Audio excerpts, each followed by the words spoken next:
Hello everyone, welcome to What If Issei Got Betrayed and Become the Crimson Dragon God of Arcadia Part 5. Before we start, please go support RageRevan and Darkdecade97 for writing that awesome fanfic. Now let's begin. Chapter 12. Assault on the main city. A few months later, Arcadia main city, 9:30 am. Issei was roaming around with Mocha Akashia. Issei wore a brown jacket, white-in shirt and a blue jeans. His jacket had 2 pockets at the side, and he wore a black belt. He wore reddish-black Jordans, which were real. Mocha wore a sleeveless silver dress skirt and black leggings. Her skirt was blood red in color, matching her vampire aesthetic. She wore heels as well, with her hair being left out in the open. She was a pure-blooded vampire, however she developed a very close bond with Issei. Now, how did Mocha land up here? Let's backtrack a few weeks before. Once Hades was informed about Mocha joining in, he was a bit reluctant on letting someone from the factions, but Charon and Thanatos convinced him that she won't be a problem and revealed everything. Hades and Persephone reluctantly agreed as they headed to talk to Juniper about this. She was alright with the merging of realms with the Kingdom of Hell, after which it became a part of that world. They were more than happy to accept Grim Reapers, along with Mocha Akashia.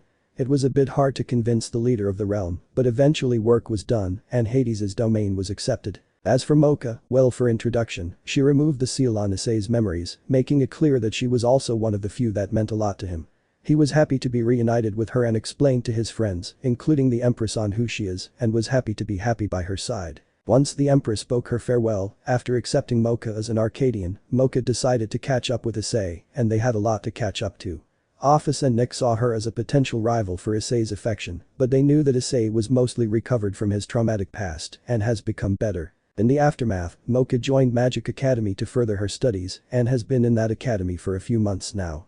Aqua was more than happy to train her, and with things working like this, they knew that things would be ending up better for Issei and his friends and family. So Icon, can you help me with my exams? I need to create a spell that the professor wants to create based on elemental magic, so can you show me how you managed to learn magic so quickly? Mocha asked with an excited tone, to which Issei nodded as he responded, sure, why not? Mocha beamed in response, as she then spoke after a while. She would have to tell this sooner or later to him, about what his brother was doing in the back. Issei, there is something I wish to tell you, it's about your brother. Issei lost his smile and spoke with a sigh, what now? Please, can you listen to this? He did something really messed up. Issei looked at her and spoke, look, Mocha, I know Icon, you don't want to hear anything about your past. Mocha speaks, cutting him off about it as she speaks, but this is important, you need to know about this. Go ahead. Issei spoke, already having a feeling that something must have happened. It has been 2 years since Issei has even saw or heard of them. Your brother has done even more misdeeds, something you are not or even aware of. Issei was surprised as he spoke. So what did he do? Mocha shook her head as she spoke, not here, let's head to your dorm and talk about it. Issei looked at her and nodded as they both headed to their dorm. Mocha also started to live in Issei's dorm, which was Nyx's before, but she had left and was living in the Kingdom of Deathless. She does come to visit Issei on a weekly basis, and they all have a small gathering whenever this happens. What? Are you serious? Issei exclaimed in shock and horror, as Mocha nodded with a serious yet angered expression, as she spoke while bringing out a magic circle displaying several images. Yes, take a look, I have enough evidence to show that he has been doing the deed with female teachers, not caring that some of them are actually married. I was able to recognize it was Dai, but he was able to change all evidence and show that it was a random student, making everyone believe he was innocent. Worse, both of the heiresses Sona and Rias were manipulating the backgrounds and trying to actually avert the situation and calming it down, such that it does not affect Dai too much due to the current situation of the underworld. Issei was left aghast by this, seeing how much of a sick and demented person his brother really is. I know this sounds unbelievable, but Issei cuts her off and speaks, I do believe, I just never thought he would go this far. I can't even, how can he make their lives miserable? Issei's tone was full of horror, as his brother was a borderline psychopath who took pleasure in making everyone's lives miserable for his own benefit. Mocha immediately embraces him as she calms him down. It was devastating to think that things would end up becoming like this. Issei was controlling himself to not go and kill Dai. He stopped being his brother a long time ago, but he can't go back, nor does he want to go back. His life was becoming better and his mental state was becoming good, and now this happened.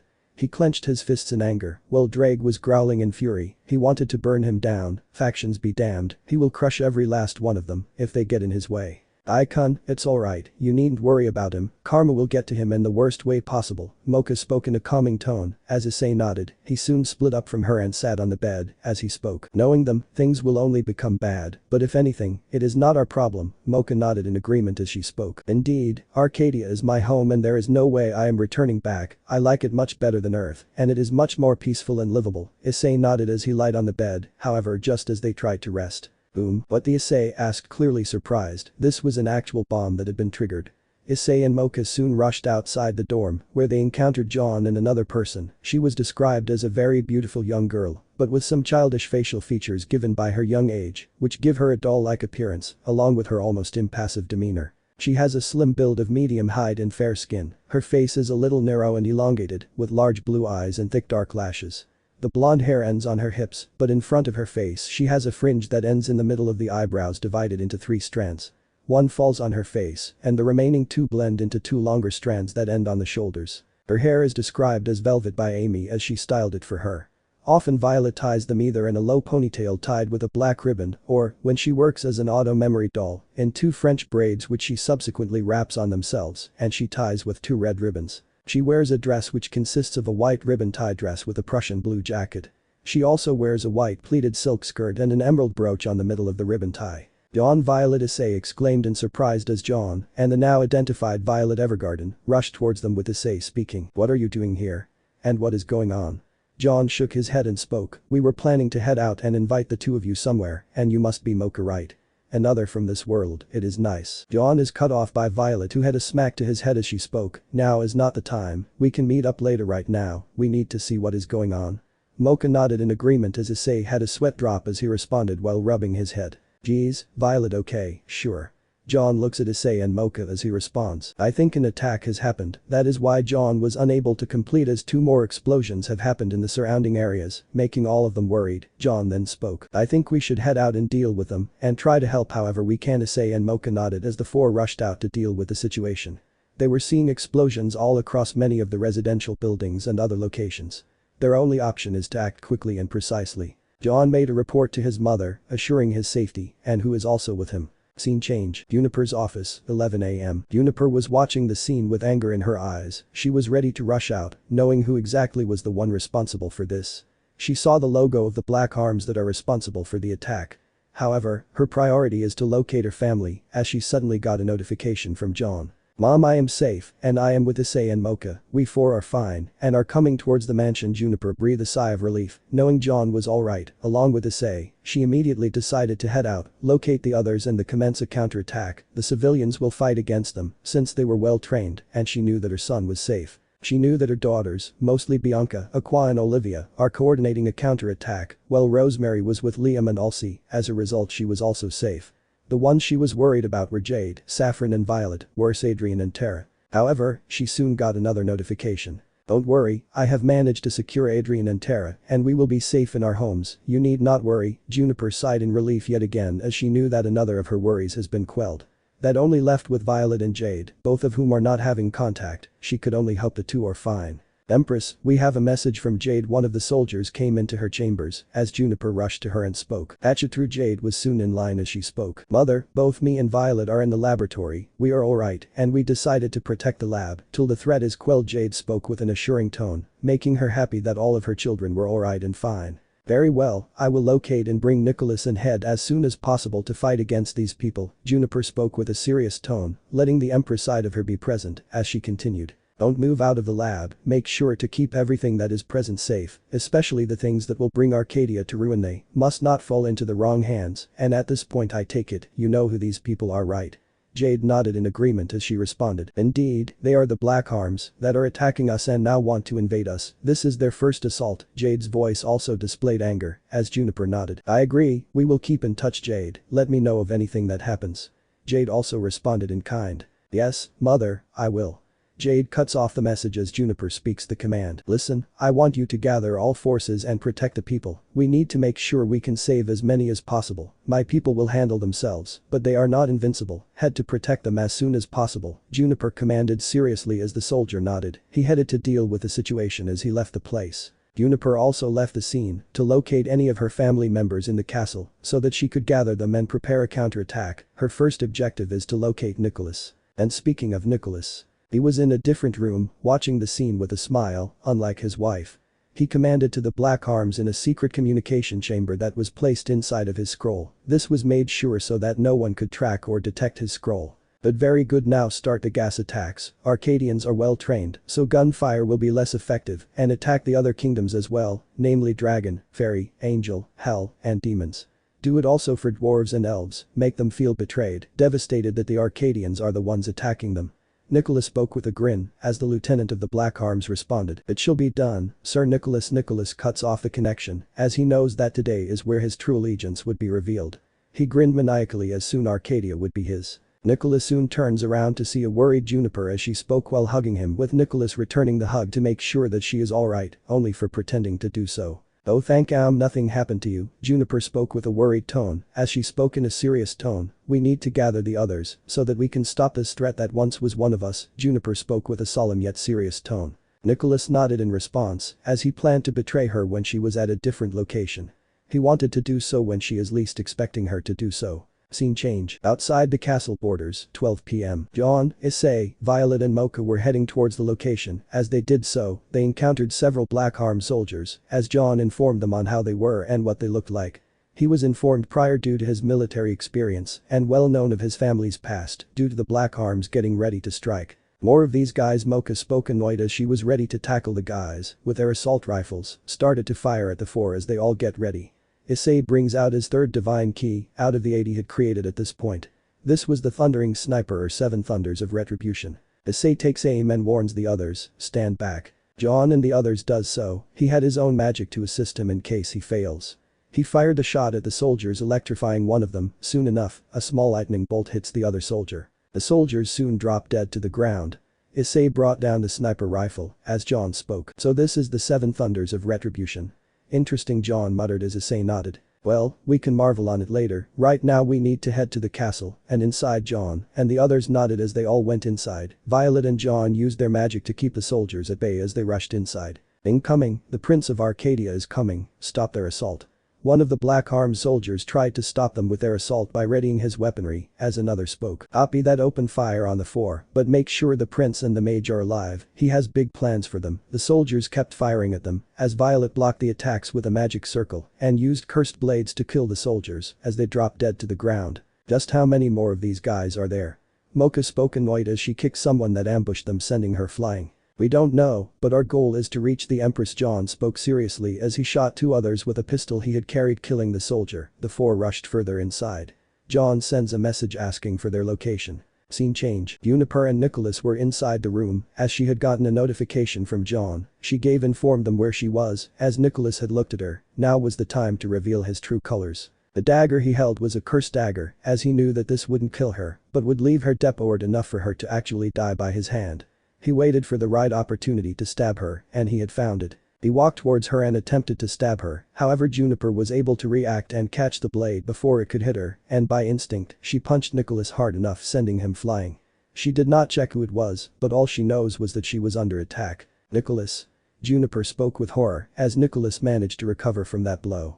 He got up with a smile as she spoke with a tone full of horror. Tell me this is a joke, Nicholas. That was just a joke to calm me down in this desperate times. Oh my dear Juniper, my foolish Juniper, it is not. I can't believe you were so foolish to fall for my charms, and it worked. I had you and the rest of your family under my fingers. Nicholas spoken with a dark grin, leaving Juniper horrified. This was the vision Issei saw, and she feared it coming true. It did not seem to happen at first, making her happy, but now, it was all true. But I never loved you at all. This was all a part of my plan.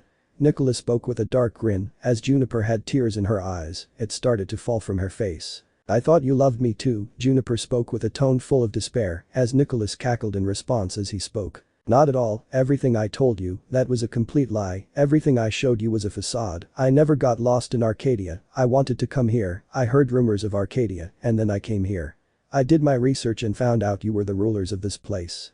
Nicholas spoke while walking around Juniper, who fell to the ground. Tears continued to fall from her eyes. He then continued. Then I worked my way into your heart, and it worked. Maintained a facade of a loving and caring husband for 21 years, and it worked. You and the Arcs didn't suspect me at all, and I was the one that found out about Vlad. That was why the Black Arms are attacking tonight. Well, I was tasked with eliminating you. Nicholas walked closer to her and spoke in a hushed tone. So that I can rule your kingdom with an iron fist. Juniper gritted her teeth in fury as she pushed Nicholas's hand and shouted angrily with tears falling from her eyes. I loved you, Nicholas, even when you were from the Four Kingdoms. I took you in and fell for you. Did that mean nothing to you? We had children together. Doesn't that mean anything to you? Juniper's anger slightly softened as she spoke with tears in her eyes. Didn't our relationship, the children we had, the moments we had, didn't they mean anything to you? You were already the emperor of Arcadia, my emperor. Wasn't that enough for you? Wasn't being by my side enough for you? I thought you were different from the others in the Four Kingdoms. Didn't my love mean anything to you? Didn't our children mean anything to you? Didn't Bianca, Olivia, Saffron, Aqua, Jade, John, Violet and Rosemary mean anything to you? Juniper spoke with her tone being comprised of an increasing anger. No, they are just steps for me to gain power. The icons that they have inside of them will make me even more powerful. The power, just imagine, the power of icons in my hands. I will become unstoppable, and no force in this world would stop me. Juniper gritted her teeth in pure anger, seeing the truth that was in front of her. The man that she presumed to have loved her turned out to be just like those from the Four Kingdoms, power-hungry, ruthless and vindictive. You scummy bastard, our children no. My children are not your pawns. Their power will never fall into your hands. Nicholas, Juniper shouted in anger as she radiated her power. She was beyond livid at this and was going to make Nicholas pay. I will make you pay for this, Juniper shouted in anger as Nicholas gritted his teeth. If he had stabbed her, she wouldn't be this strong. She would be weakened enough for him to kill her. However, someone else came inside the room using a cursed nail. Juniper fell to the ground. She could feel her powers being siphoned as she looked at her attacker, and she gritted her teeth in pure fury and anger. She removed the nail and felt her strength and powers recover a bit, making Vlad a bit frustrated. This nail was quickly made and did not affect her that much. We will meet again, Empress. Until then, I hope you are ready for what happens next. Vlad spoke with a maniacal grin. It was Nicholas that allowed him to even get this far. If Nicholas did not betray or deceive her, none of this would have happened. Juniper gritted her teeth in fury as Nicholas spoke with a grin. Until next time, Juniper, the next time we see each other, we won't be lovers, but enemies. Goodbye. Vlad teleported both himself and Nicholas back to his ship as Juniper started to have tears in her eyes. She started to weep for the betrayal she had received.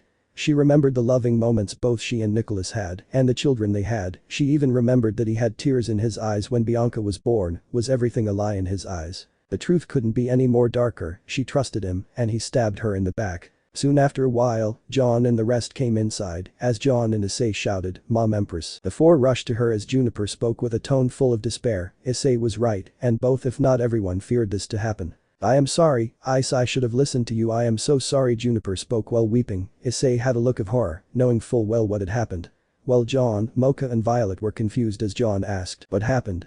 Issei and Juniper only looked at him and spoke. "Nicholas has betrayed us. He is the one that orchestrated the attack on the city and many other locations." John was left horrified, including Mocha and Violet, as he looked at his mother for answers who nodded. "No, this can't be." John spoke with fear as he clenched his fists in anger. Sure, his father and him did have some disagreements, but him outright betraying them is something John did not expect. He also had some tears from his eyes.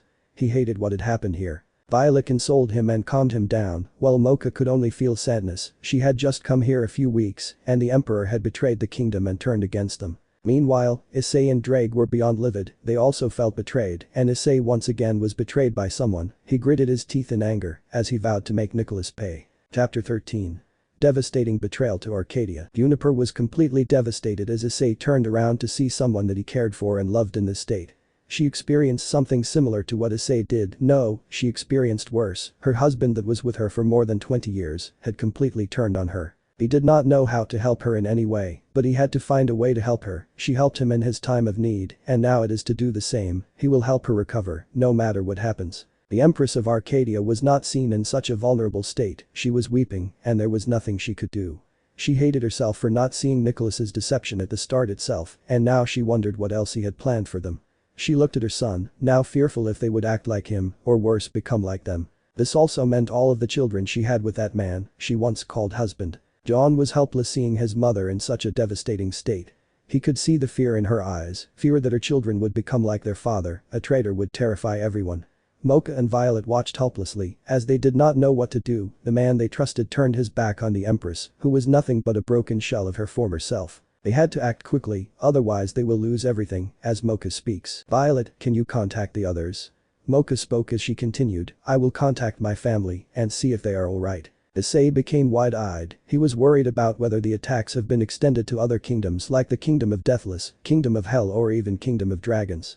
John also became worried as well, since his squad is still out there. Right, I will do that. Violet immediately called her scroll, hoping the members of the original 15 are alright. Mocha did the same, as Juniper became even more depressed as she spoke sadly. This is all my fault, this is all my fault. Juniper kept repeating the statement. She blamed herself as she endangered not only her people, but also endangered Issei's family as well. She should have been more perceptive, she should have seen this coming. Everyone was helpless, as someone's voice boomed from the outside, garnering everyone's attention. Issei looked. John spoke with horror as Issei turned around to see giant screens that had the Emperor's face, or the former Emperor's face, making him horrified. Juniper also turned around and became pale by what she was witnessing. Mocha and Violet were also about to speak, however, they soon saw John and the others looking at the screen, which made them shocked. Ladies and gentlemen, citizens of Arcadia, esteemed guests, my name is Emperor Nicholas, and I have some news to deliver, Nicholas announced with a grin on his face. Today, I stand before you with a heavy heart, burdened by the weight of a revelation that will shake the very foundations of this once prosperous land. It is with regret that I must disclose the truth that has been concealed for far too long, hidden in the shadows, waiting for the opportune moment to be unveiled. Nicholas announced, making the people surprised by this, as Juniper only muttered in horror. No, why? Juniper looked at Nicholas in complete horror. He was completely going to break her family apart. Everything her and her ancestors and loved ones worked so hard for is going to go. Arcadia, a realm that once thrived on the principles of unity, prosperity and trust, has been betrayed from within. I, Nicholas, have played my part in orchestrating a grand deception, a masterstroke that has plunged this great land into chaos and despair. I regret to inform you that the devastation you witness today, the crumbling cities, the desolate landscapes, and the shattered lives, are the result of a carefully executed plan to dismantle the very essence of Arcadia. Those of Arcadia were thinking whether this was a massive joke, since they did not understand what was going on, or what he plans to do. In a different location, in the Kingdom of the Deathless, Nyx was watching with worry and fear. She was with Galath, with the latter being horrified as Nyx looked at Galath, who had no answer, even he did not know what Nicholas was doing. They had earlier prevented the gas attacks courtesy of the Black Arms. Similar expressions were present in the Hades' family that were residing in Hell. They had already completed with their graduation, becoming graduates, and were planning to head to completely their military service, as Hades spoke. What is even going on? Hades demanded, as Persephone spoke with fear. I don't know, but I am worried for Ice-chan and Mocha-chan. The good thing is that Mocha contacted us, stating her and Issei are fine, but the main kingdom was also under attack. We need to talk to the kingdom on what is going on. Persephone nodded as she spoke. I will bring Melino and Macaria. I have asked them to not leave till the attack gets over. Hades nodded in understanding, as she left the location. The Kingdom of Dragons had an understanding, as they were livid by Nicholas's betrayal, as Great Red spoke. We need to fight for our home. The office nodded in agreement as she responded, indeed Baka Red, we will. Unbeknownst to the two, a person was watching them. He had with short blonde hair, blue eyes. As he looked at the screen with a growl, he had to meet up with either Issei or the Empress. Back at the main kingdom, Nicholas continued the speech. Arcadia, a realm that once thrived on the principles of unity, prosperity and trust, has been betrayed from within. I, Nicholas, have played my part in orchestrating a grand deception, a masterstroke that has plunged this great land into chaos and despair. I regret to inform you that the devastation you witness today, the crumbling cities, the desolate landscapes, and the shattered lives, are the result of a carefully executed plan to dismantle the very essence of Arcadia. Nicholas then continued with a grinning tone, as he enjoyed watching the despair of the Arcadian citizens, as they would soon fall under his heel. I infiltrated the heart of this nation, weaving my web of deceit among its citizens, sowing discord and dissent in the name of false ideals. I exploited the trust bestowed upon me, all the while concealing my true intentions beneath a veneer of loyalty and friendship. The once proud and mighty Arcadia now stands as a testament to the fragility of trust and the consequences of misplaced faith. Nicholas's words made the people realize that he was the traitor from the very start. They glared at their Nicholas, knowing they had been played from the very start. However, some were starting to fear and lose their trust in the Arcadians. These were the dwarves and the elves. You may wonder why I chose to betray the very land that nurtured me, the people who welcomed me with open arms. The answer is simple: power. Power that I crave, power that I believe rightfully belongs to me. Today, I stand before you not as a friend, but as your conqueror. I have dismantled the pillars of Arcadia, and now I declare war upon its remnants. The people's anger turned to hatred, their emperor betrayed their trust and faith, and have completely turned against them. They started to yell or make insults upon the former emperor. Hear me, citizens of Arcadia, as I reveal my true intentions. I will not rest until every corner of this land is under my rule. The iron fist that I now wield will bring order to the chaos that I have unleashed. Arcadia will be reshaped in my image, a realm where dissent is crushed and obedience is absolute. You may mourn the loss of the Arcadia that once was, but I promise you a new era, an era where strength and power will be the guiding forces. Embrace the change, for resistance is futile. I have deceived you, and now I shall rule you. Let the war begin, for Arcadia is now under my dominion, and there is no turning back. The people were horrified. The war had already begun when multiple kingdoms that were under or allied with Arcadia had been attacked and gassed by the Black Arms, as Nicholas spoke with a final grin. May history remember this day as the dawn of a new era, an era of Nicholas Kane and his unyielding rule. Nicholas declared at the kingdoms of Arcadia, as they were all horrified at what they witnessed. Issei looked at the broken empress and had to act. He knew John was not in a state to act properly. He then spoke seriously. John looked at Issei as he continued spoke, gather all your sisters and meet up at this location. John was surprised by this as he spoke, but what about Mom? I'll handle her, but make sure you bring everyone, and I mean everyone, what Nicholas has done. We have to be prepared for what comes next. We need to stop him and the Black Arms. This includes everyone that is present, the council, your sisters, everyone. John looked for a moment and nodded as he rushed outside. Issei soon turned to Mocha and Violet and spoke. Violet, head back to the original 15 and their sub-battalions. You need to inform them the situation and be prepared for war. Once you are done, stay with John, he needs you. Violet nodded instantly as he headed out, as he spoke to Mocha and responded, are they alright? Mocha knew whom he was referring to as she nodded and responded, yes, I got a message from office. Hades and Nyx, they all are safe and sound. In fact, they plan on heading back to this place once they are done dealing with the gas and the Black Arm remnants. Apparently it is still harmful to them, even with their power, and they can't risk it. Or risk inhaling it. Issei nodded in understanding as he breathed a sigh of relief, knowing they are alright. Thank goodness. Mocha nodded in understanding as she spoke. I will head out to see if there are any soldiers remaining. Issei nodded, leaving the Empress and Issei alone, as Issei knew what he had to do. Her devastated state made Issei beyond angry. He spoke with a gentle yet patient tone. Empress, take a seat. Issei gently placed her hand around his neck and helped her up. He could still see her weeping and completely broken. He helped her take a seat as he brought a glass of water for her, using magic. Here, have some water. The Empress looked at him and spoke sadly. No, Issei, I am fine. Can you please leave me alone for a while? Issei shook his head and spoke, you know I can't do that, right? You have clearly gone through a traumatic experience and you need someone that can help you in this moment. You are not alone. You think you are, but you are not alone. Juniper looked at him and sadly spoke. Why? Why are you helping me? I mean, you should be focused on your life instead of mine. This is something I must fight alone. Issei looked at her and spoke. She was completely broken and devastated thanks to what Nicholas did to her. He could relate to her to some extent, given that he experienced more than one betrayal. However, it was not the time to delve in the past, but the current. Cause I know what you feel. Being betrayed is something I am familiar with, and you are not the only one. You are not alone in this fight, and I will fight for you. Empress Juniper, you helped me in my life and made sure I settled down in a place I was not familiar with. Same goes for my family, and it is fair that I help you. You helped me in my darkest and I shall also do the same. Juniper started to tear up as tears fell from her eyes. She could see the smile in Issei's face. He cared for her, even when they only knew each other for 2 years. Issei looked at her for a moment and spoke, it's alright, nobody is going to see your vulnerable side here, you can let it out. Juniper started to tear up as she started to cry on Issei's shirt, with him rubbing her back. He was going to help her, just like she did for him. There was no way in hell he was going to abandon him. She cried onto him for a while. His expression soon changed into sadness. Never did he expect Nicholas to turn his back on her. She was such a nice person, and she loved Nicholas unconditionally. There were times when she told of the times she enjoyed with the man she loved. Issei wouldn't admit, but he was jealous of Juniper. She found the love she always wanted, while he never could have. She told him stories of how her time with Nicholas was and how romantic he was towards her. She also told him to not be fearful of loving someone. He was not sure to take that advice just yet though. But now, the fact that she has been devastated to such an extent made Issei really furious. He had a beloved wife, several children that once looked up to him and cared for him.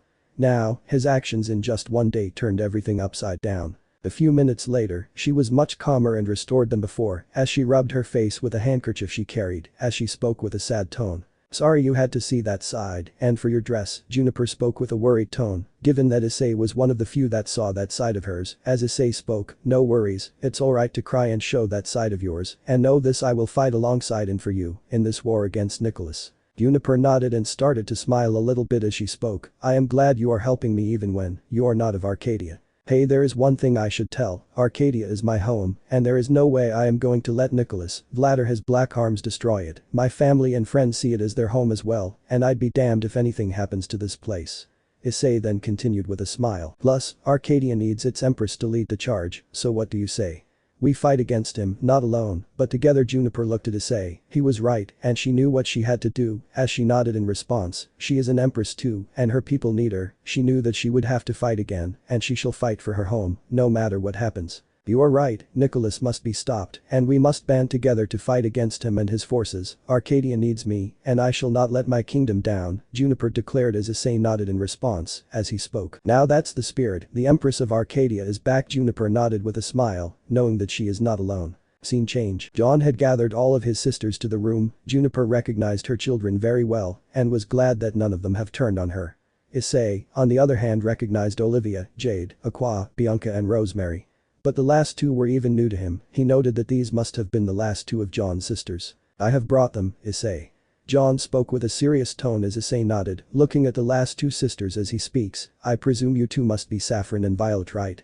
I just wished our meeting circumstances were different. Yeah, that is true. The one who spoke sadly was Saffron. She was described to be a tall, beautiful blonde woman with blue eyes. She has long hair and is tied into a ponytail in the end.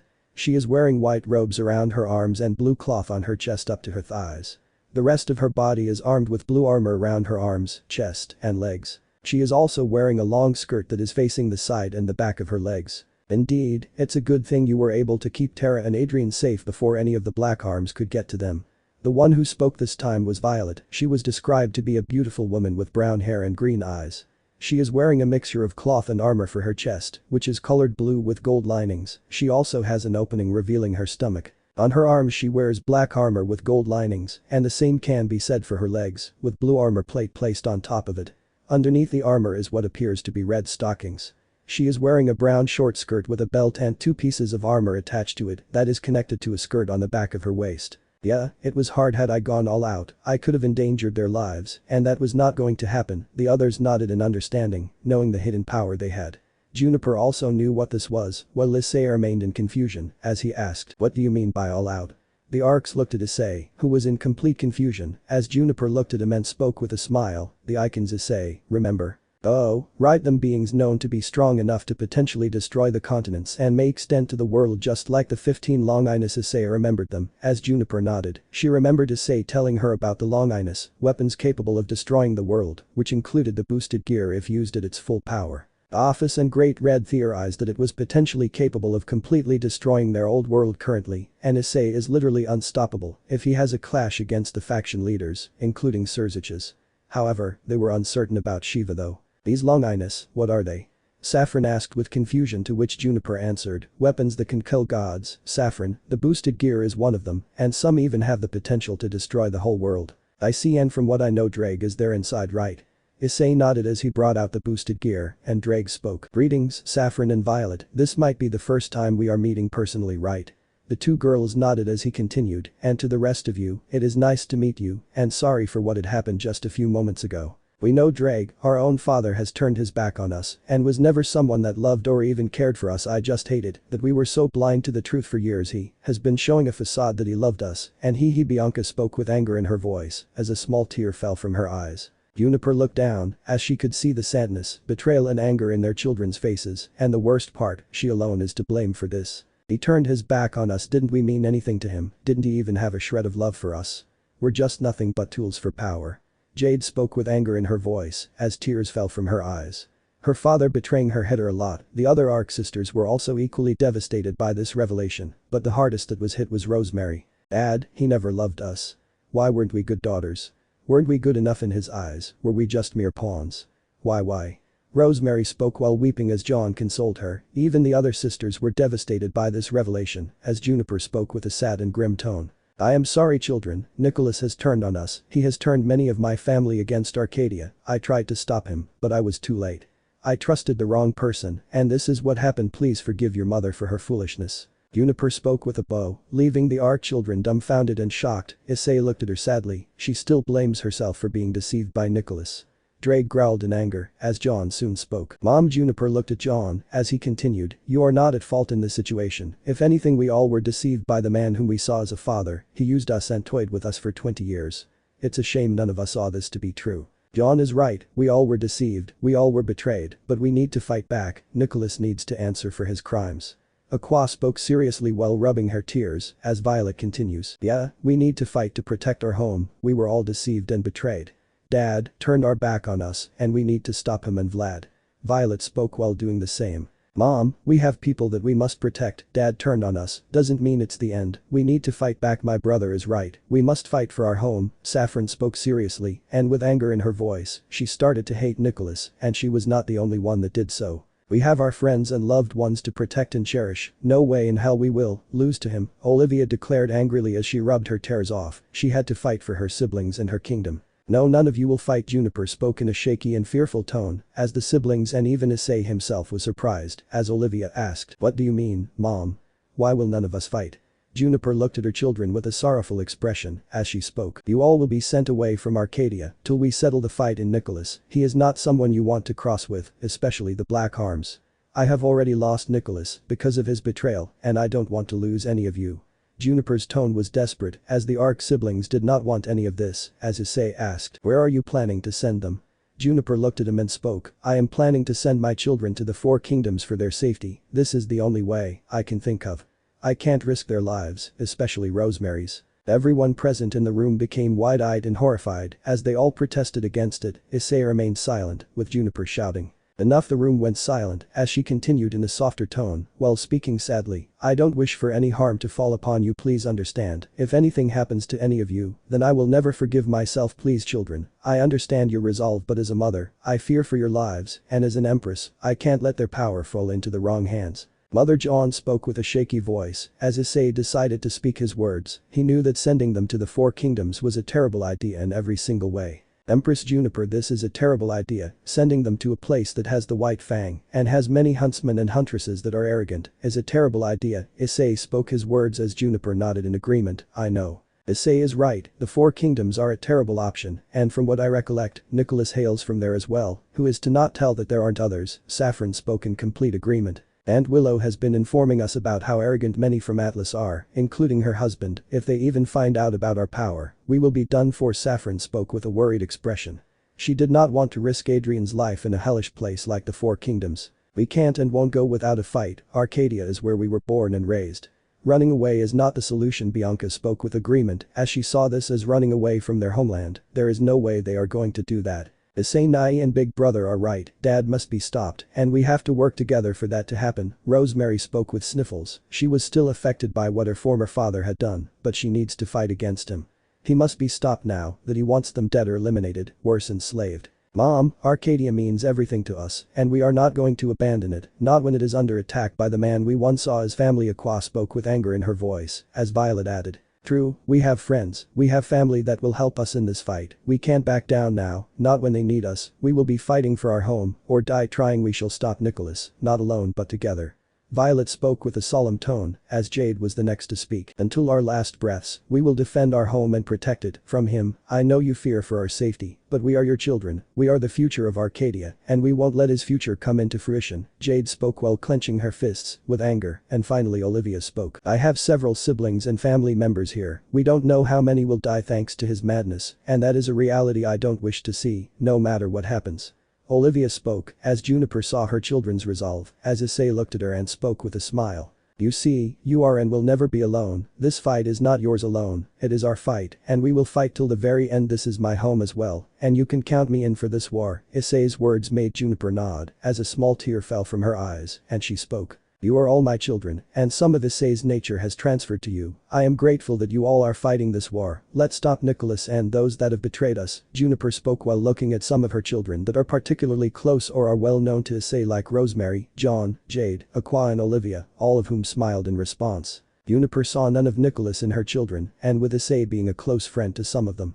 Even those that didn't know Issei at all like Saffron and Violet and them meeting him for the first time, or Bianca whose relationship was formal yet good towards the boy. They all knew that they would fight till the very end, this was their home, and no matter what happens, they will continue to fight till the Black Arms are dealt with. Regaining her composure, she spoke with a serious yet with a small grin, "You kids, gather everyone from my family, and every representative that is willing to fight in this war. We need to stop Nicholas at all costs. Tell Mocha to do the same. Will you be able to do it?" The Archchildren nod, as Bianca speaks for everyone. "Yes, we will, mother, we shall do it." Bianca and the Archchildren head out, as Issei is left alone with the Empress. Issei turned towards Juniper as she spoke with a concerned tone, "You said you were betrayed, would you like to talk about it?" Issei soon lost his smile as he spoke. "No, I wish to forget my past, talking about it will only remember it." Juniper sighed, she expected this answer from him, as whenever anyone from Arcadia asked about his past, he was always dismissive and did not want to speak about it. She spoke with a solemn tone. "Issei, you can't keep running away from your past, sooner or later you will need to confront it.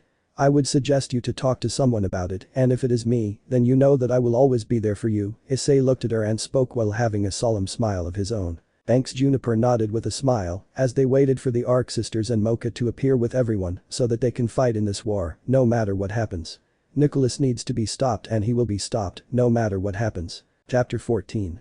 Call to action. Issei and Juniper were waiting for their allies to arrive. As he looked outside, many of the Black Arms are either dead or have been detained.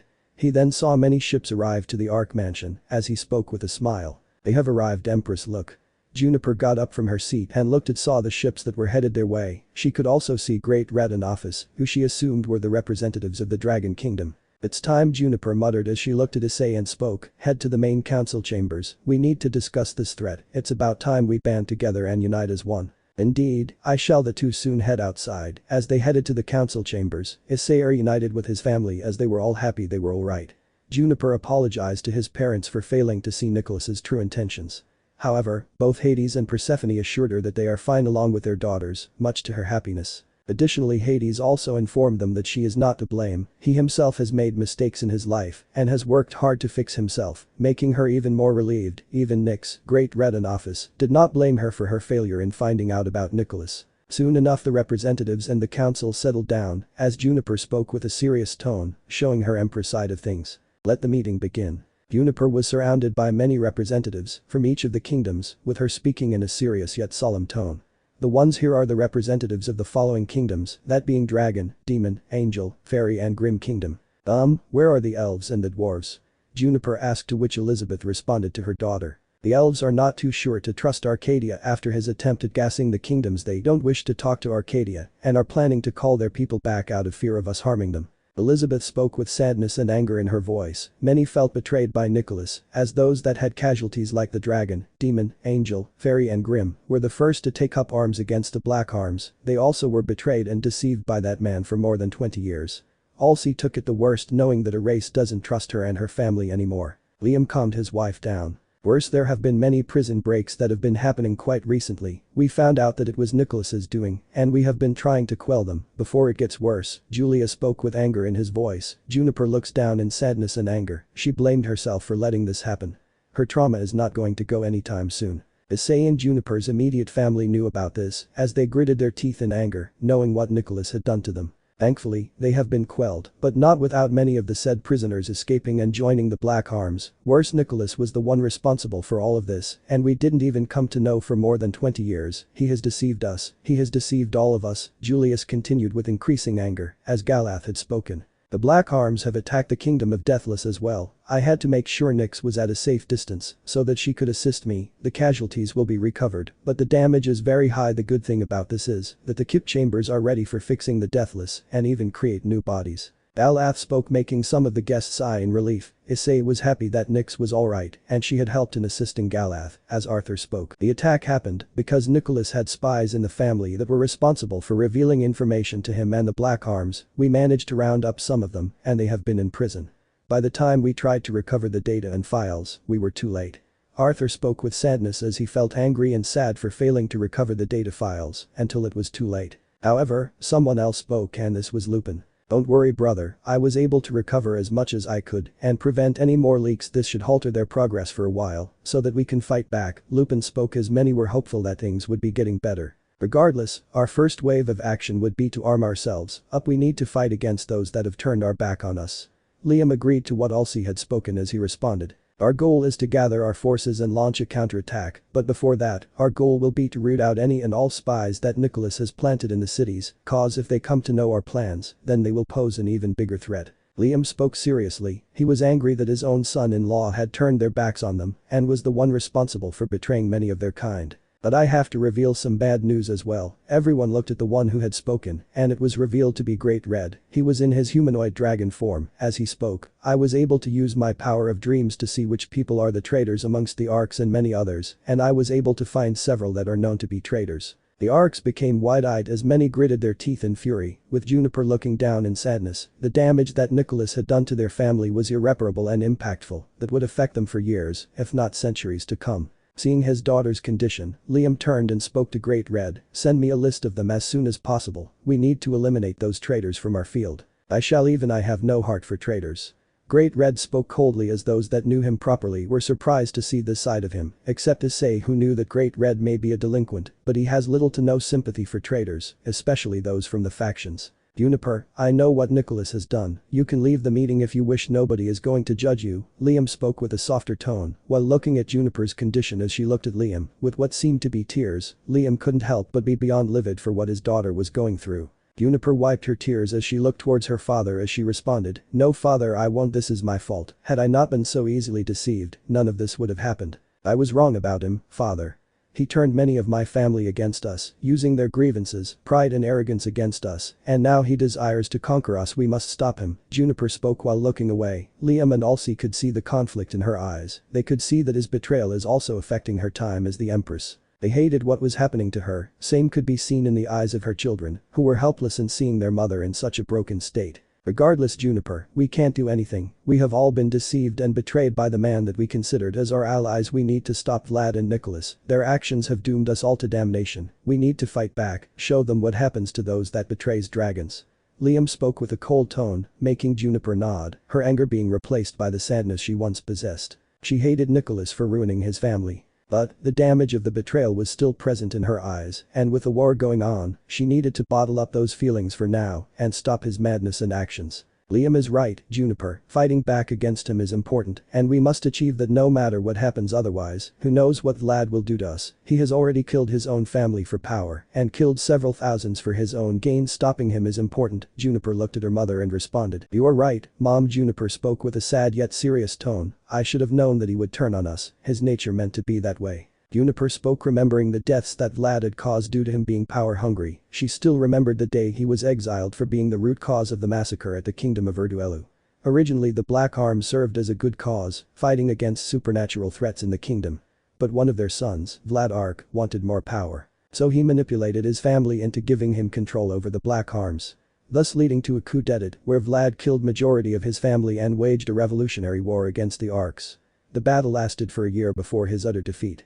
Vlad Ark wasn't killed, but him and the rest of the Black Arms were exiled to the Outlands, never to be seen again. That was until today, when Nicholas revealed his true self and was the mastermind behind everything that was going on in her kingdom. Vlad would have never even stepped in Arcadia had it not been for Nicholas's actions. But before we continue, there is a question I must ask you. Julia spoke while looking towards Issei, which made him surprised, as he asked, "This is a war, young man, and as far as I remember, you just wish to live your life peacefully, with your family, and we don't wish for anyone to fight this war by force unless absolutely necessary, so do you wish to fight for us? Nobody here is going to judge you if you don't." Julia spoke with a gentle tone. They knew Issei very well at this point. Everyone looked at him expecting his answer. The boy was well cared for by many Arcs, especially by 6 of the 8 Arc children, with one of them looking up to him, that being Rosemary. Even the council respected him and revered him, and they knew of his growing achievements, as they knew he would soon graduate from another academy. Even the others looked at Issei, including his own family, as they wondered what is his choice going to be. He was dragged into their internal conflict as Issei looked at them and spoke seriously. He knew that this was going to come up sooner than later. "I understand your concerns, Arc Council." Issei spoke up with a serious and with complete conviction, showing his goals, "But I will fight in this war. Arcadia is my home and the only place that accepted me, and I will not leave it undefended. I will fight for my home and deal with all those that wish harm upon my home. I will protect Arcadia as I would protect my home, no matter what happens. I will keep fighting till my last breath, and I won't stop until I am sure that Arcadia is safe and alright, no matter the cost." Issei's resolve shone in the council chamber halls. They knew he was serious, he was willing to fight a war for their sake. Issei was right, Arcadia was his home too, and like all Arcadians, he will protect their home no matter what happens. His choice was made clear as day, and no one was going to stop him. I also wish to speak something, Issei, and everyone looked at the boosted gear that was active. Drake was silently hearing everything that the council was talking about, and he was furious at what Nicholas had done, and how he had broken apart the Arc family. I am supporting my partner completely in his war, assisting the Arcadians in fighting against the Black Arms and the treacherous Arcs. Drake growled when he mentioned the Black Arms and the treacherous Arcs, as Issei smiled at his dragon support, with many others also giving their approval as well. Persephone was the first to speak. The kingdom of hell has given its full support to Arcadia, many have befallen by the hands of the Black Arms. Persephone spoke with a growl, as Hades' family was angered at how many of their friends that they had made in the kingdom had been injured, with some of them were critical or almost dead. As she continued, we were able to save many of the people, but unfortunately, some tragically died. As a result, the demons are fully ready to lead their support against the Black Arms. Indeed, even my realm is willing to fight against the Black Arms, and those traitors, Charon and Thanatos, were nearly grievously injured, and the Black Arms will pay for what they have done, Hades declared angrily, as Issei was shocked by this revelation. He will make Nicholas pay for hurting his loved ones. Juniper looked at Issei and understood his anger. Nicholas needed to be stopped. The dragons are also in for this.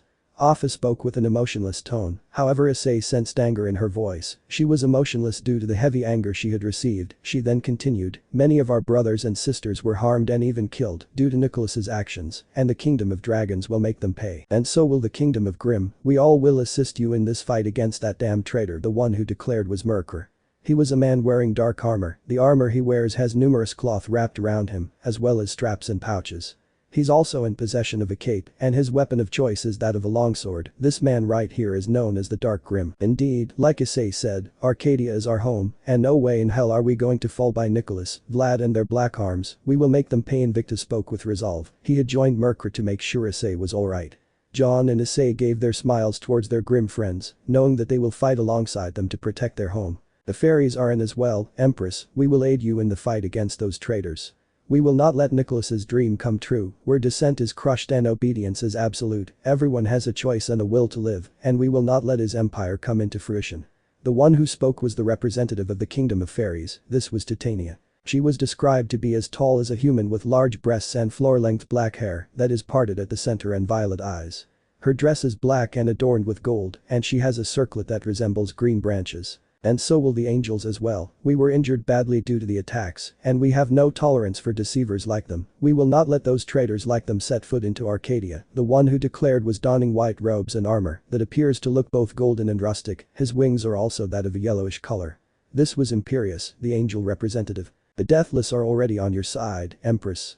Nick spoke with a smile, as Galath nodded in agreement. As she spoke, we will fight the war. The cities are on your side. We will stop Nicholas and find out the traitors as well, no matter what happens, Artemis added as Elizabeth nodded in agreement. As Juniper was happy, everyone is on her side that are present in this room.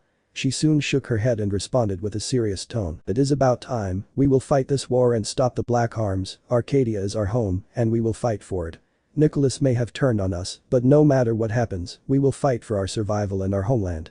We won't let Vlad and the Black Arms ruin what my ancestors and forefathers have set for us. I will protect and cherish my home, no matter what happens. Arcadia is the place where I was born, and no matter the cost, we will not let the Black Arms succeed, Juniper declared as many roared in agreement. They all knew one thing. This was war, and the Arcadians will fight back against the Black Arms. Juniper looked at her father as she spoke in agreement. We must prepare. The war will cost us very dearly. Nicholas will pay for his sins, along with those that follow him. Liam nodded in full agreement, as the council were all in agreement of what Juniper had to say along with the representatives. Nicholas will pay for what he has done. Scene change. Time skip brought by Chibi. Issei having a full fountain of Diet Coke, while Chibi Juniper desperately tries to stop him. Juniper's room, 9:30 p.m. Juniper was looking at some documents. She growled seeing how many arcs have abandoned her. She hated herself for being deceived for so long, as someone knocked on the door. Juniper looked up and spoke with a smile. Inside the door opened up revealing Issei as he spoke. You called for me, Empress. Yes, and first please call me Juniper. We are way past formalities at this point. Issei nodded in understanding as she spoke. Please take a seat, you mind have a talk? Well, I got nothing to do. Issei shrugged as he spoke, so I don't mind. First and foremost, how is your family? I heard some were injured badly from the attack, so how are they? Juniper spoke with concern as Issei responded. Jaren and Thanatos are recovering with Melano and Macaria looking after them. Nyx and Mocha are assisting them as of now. Why do you ask? Juniper looked away as she spoke. No reason. Juniper breathed a sigh of relief, knowing Issei's family is fine and unhurt, as she then asked, second, you once told you that your old home completely rejected you, may I know why? Issei remained silent. This was an expected response, earning a sigh from the Empress. As she spoke, I see. Issei, can you promise me that maybe in the future, once you are truly ready, you will tell me about your past? Issei looked at her and spoke with a solemn tone. Fine, I will talk. Juniper nodded with a smile as she spoke. That's good enough for me. Fair enough, so how are you doing, Juniper? Juniper looked at him for a moment and spoke truthfully. I am not going to lie, I am anything but fine. My own lover, my husband, whom I loved for 20 years, turned his back on me. Told to my face that our children were only pawns for power. I hate myself for falling for that man who is from the Four Kingdoms, people that are known for being power-hungry, greedy and selfish. Juniper declared angrily. His betrayal still stung her, she hated herself for falling for him. Issei could feel a relation, even he fell for the wrong women, deceived by his power-hungry brother. My children, they must be suffering because of him, especially Rosemary. She was daddy's little girl and he just threw her away like it was nothing. I blame myself for what happened to her and I don't think she will recover for a very long time. I am sorry for being deceived for so long. Issei looked at her, she was better than what she would have been, however he knew that betrayal will sting someone for a long time, especially in her case, it will be for a very long time. But like Issei had someone to recover from his broken heart, he will help her recover from her broken heart as well, and that is something he promised himself. Empress, I know what being betrayed by a lover feels like, and truth be told, it will sting for a long time, but if you wish to talk to someone just ring me up and I will be there for you. Issei spoke with a gentle smile, as Juniper looked at him and nodded with a smile. I know, Issei, I know. Juniper was happy that she was not alone in this endeavor, she had people that will fight alongside her. Suddenly, her scroll started to ring, causing the two to snap out of their trance as she picked up her scroll and responded. Yeah? Juniper spoke with a tone of surprise. Oh, she is here, very well. Juniper cuts the call and speaks. Issei, I have a mission for you, would you accept it? Sure, but what I need to do? Juniper brought out a file showing the details of a wolf faunus. She has short gray hair and silver eyes, wearing glasses. She appears to be wearing a more informal version of an officer's uniform, given the royal ornaments on her shoulders and a part of her chest being shown in the middle. She is wearing brown gloves, equipped with 2 belts around her shoulders, stockings, and black boots. She is also wearing a admiral-type coat as a jacket or cape. Okay, what of her? Issei asked, looking at the report as he spoke. Her name is Frisia von Bismarck and she is a prime minister, so what do we do with her? She is one of the traitors, Issei, and I want you to capture her if you can. Will you be able to do it? If you can't, you must stop her from giving her intel to the Black Arms. Issei nodded as he spoke. Yes, I can do that. That will be more than enough. Even if you can't capture her, we can always try again. Your goal is to at least prevent them from gaining more information. Issei nodded in understanding as he spoke. I will. So should I take my leave now? Juniper shook her head as she spoke. Not yet, there is someone you need to meet, she will be your partner for this mission. Issei nodded in response. Moments later, someone came inside. Issei and Drake became wide-eyed on seeing who was in front of him. She was a beautiful young woman with a voluptuous body, white skin, blue eyes. She has long crimson hair and bore a very serious expression. She wore black military gear wear, almost looking like an assassin. She wore a black formal military grade suit which tightly covered her body. She wore black track pants and a black belt, along with shoes. Impossible, how is she here? Drake knew who this was Rias Gremory, but how can she exist in Arcadia? However, before anyone could say anything, Juniper spoke with a smile. Issei, meet Rias Gremory, your partner for this mission. Juniper spoke with a smile, completely unaware that the woman looked like one of those that had once tormented Issei. Chapter 15. Wolf Jazzing. Issei was completely stunned as Rias looked at him. This was the first time she had met him in person. She knew that he was the famous graduate of the Magic Academy that had even damaged Ren, someone many could only dream of beating. She always wanted to meet him and talk with him in person. However, Rias was not expecting Issei to act like this. Sure, she was known to be mesmerizing to many, but she never thought it would bring someone like him in a daze, as she was also surprised. Unbeknownst to Rias, her beauty was not the reason Issei was in a daze. Juniper soon called out for the two as she spoke. Issei, she will be your partner for the mission. Juniper's words made Issei snap out of his daze as she continued. If you want a background about Rias and her past, I will give you a brief run-through. She was born in the Kingdom of Hell. Rias is half demon and half human. She is well versed in fighting and uses destructive magic from her demonic side. Rias served in the military for 5 years, then joined up with Shadow Company, where she showed her sheer powerful might. So much of her was so renowned in both the military and PMC network, she was given a seat behind me, as one of the Empress's hands, one of the shadows. Issei nodded in understanding while Rias became flustered from the praise, as he felt like she was different, but a part of him was just unable to adjust to it, as Rias mused, "Please stop, Empress. There is nothing wrong in receiving a praise, anyway, Issei, she will be your partner for the mission." Issei looked at her and nodded. He soon turned to Rias, who had lost her flustered look, and gave a smile to Issei as she spoke. "It will be a pleasure to work with you, Issei Hyoudou." Issei nodded while still being nervous as he spoke. Sure, it is. Both Juniper and Rias noted that Issei was nervous. They did not understand why or what caused his nervousness. Juniper looked at Issei and wondered if he had ever met Rias before in his life, which she highly doubted was possible, since most, if not all of the people that Issei met are known to her, and Rias was not one of them. "Is something the matter, Issei?" Issei shook his head and responded, "And no, nothing much." Palace Pathway, Misthaven, 10 p.m. Rias and Issei were heading towards the Palace Pathway. They were in the city of Misthaven, governed by Elizabeth Arc. It was described to be a beautiful city with several floating locations and buildings. Issei also had gotten a change of clothing as well. He now wore standard military grade wear, which was a black zipper shirt, black pants, with a black belt. On top of that he wore a military vest that had covered his chest to his lower stomach. He also wore an Arcadian symbol, which was located on his left side. "So Issei, what is the plan?" Rias looked at Issei, who was still aloof, as she snapped her fingers to Issei, which managed to get him out of his daze, as he spoke. "Alright, okay, so our target is Frisia von Bismarck, right?" Rias looked at him and spoke. "Yeah, I asked what plan do you have? We will infiltrate inside and play to their strengths, however we must make sure Frisia does not get an idea that we are here to capture her." Rias nodded as Issei brought out a castle layout, as he continued. "Once we will enter on a mission. We shall have a normal conversation about a fake mission with the governor of the city Elizabeth, since she is a spy, so she will be interested in our conversation. That way, we can lure her out. She would want to listen to our conversation to update either Nicholas or Vlad, and this would allow us to capture her." Rias nodded. It seemed like a good plan in her eyes, as she then asked, "Is that why you did not want the Empress to send an army?" Issei nodded as he spoke. Yes, that is why I did not ask her to do so. Now I think we should head there as soon as possible. Wouldn't want to keep Lady Elizabeth waiting." Rias nodded in agreement as she walked ahead along with him. She looked at Issei, as she noted him being aloof and not cheerful. She heard rumors of him being friendly and cheerful, but here, he was aloof and not responding when she tried talking with him. "Hey Issei, mind if I ask you something aside from the mission?" Issei looked at her and spoke. "No, once mission is over, you can." Rias had gotten a bit annoyed from the response, as she looked at him with an annoyed expression, as she spoke. "Fine. Speaking of mission, I wanted to ask, would Frisia even fall for this trick of ours?" Issei looked at her and nodded. "I was expecting you to ask that. That is why I asked Lady Elizabeth to already put a small silencing barrier, such that we can show that our conversation is important. This would make Frisia break the barrier.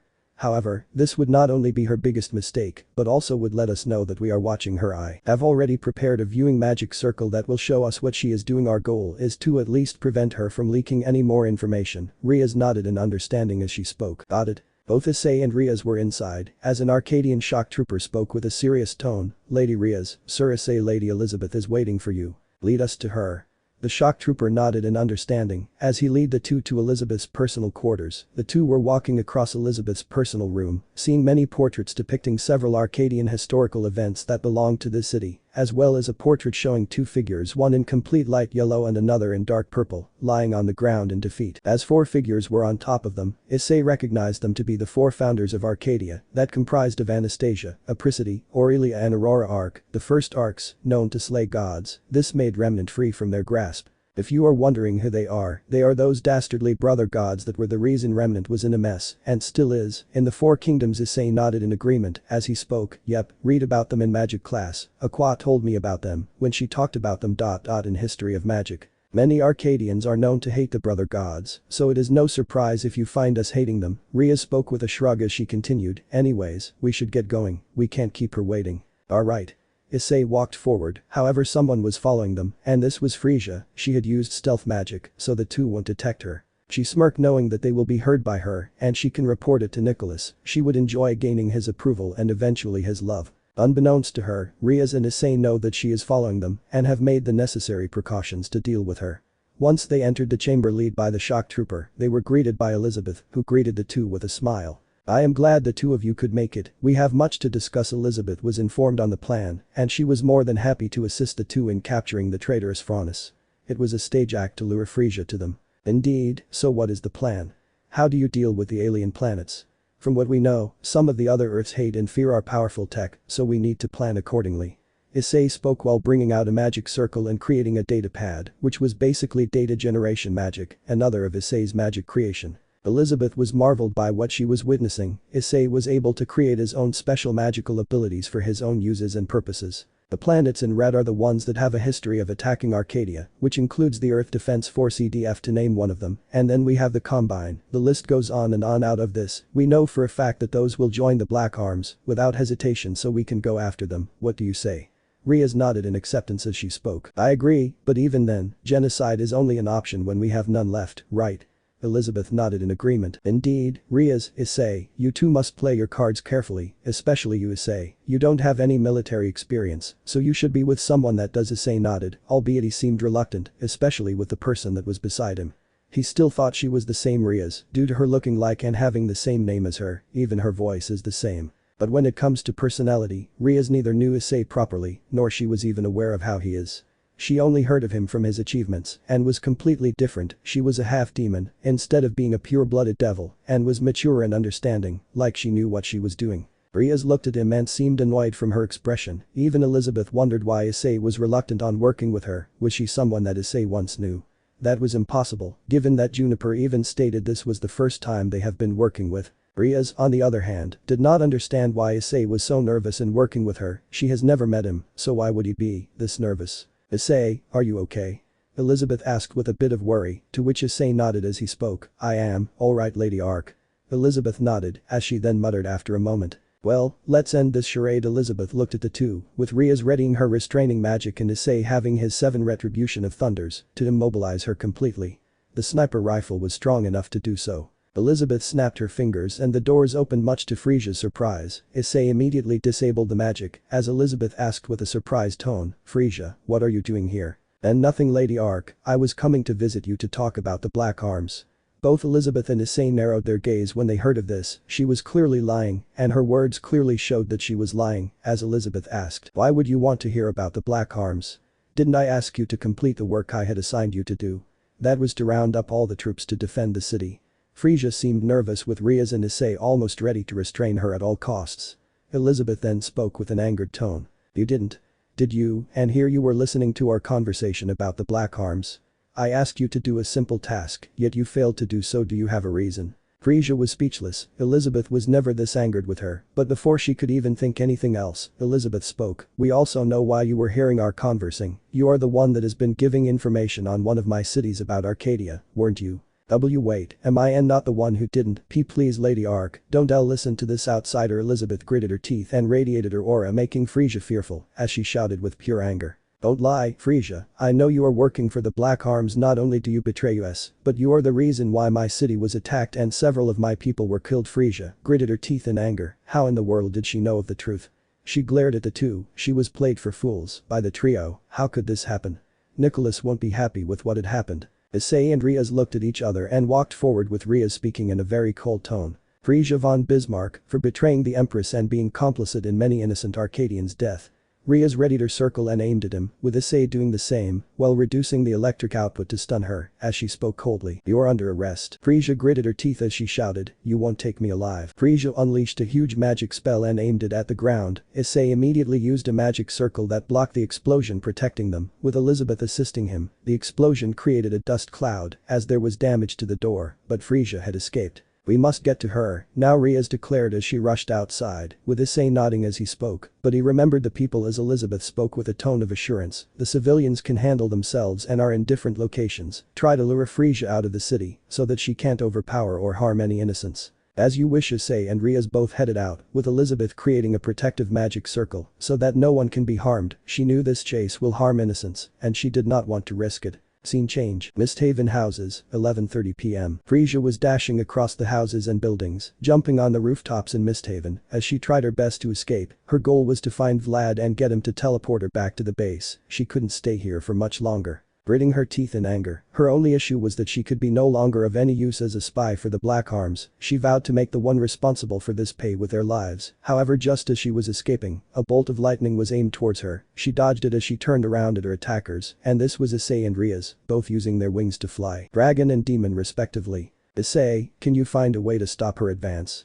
Issei looked at her and responded, leave that to me, I have some of my creations that can work. Understood, I will create an opening for you, leave that to me. Rias gathered some of her energy as she looked at Frisia heading into the alleyway of Misthaven. She started to run from there as she called for some spies to slow down the two with their advances. The spies started to aim their pistols and assault rifles at the two, as Issei brought out his grips of Tai Shuan and froze their bodies, making them unable to move. Seeing the opportunity, Rias used Aura Hellfire to take them down immediately. The men were immediately killed by the impact, creating several explosions. Issei was surprised by the powers of this Rias, as he was beginning to see the difference between the two. The duo rushed ahead to hunt down Frisia, as they had gotten an aerial view seeing her still running. They decided to swoop and continue the chase. So that move, what exactly it was?